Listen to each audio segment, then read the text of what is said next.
nakita ko. Okay na. Di siyong-siyong. Di siyong-siyong pamay ko. Kasi, ang sinunod ko kasi yung ano naging transaction dati ni William Pfizer na William. Kaya nga hindi ko naman na-expect.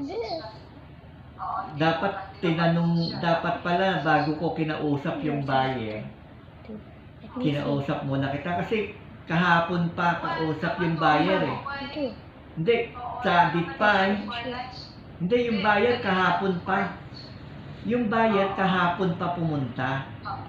Yung ahente kahapon pa pumunta. Yun ang price na binigay ko. Tapos ngayon niya pinapunta yung buyer. Ganun ang nangyari. Oo. Kaya kanina ko lang sa yun nabanggit. Kasi dalawa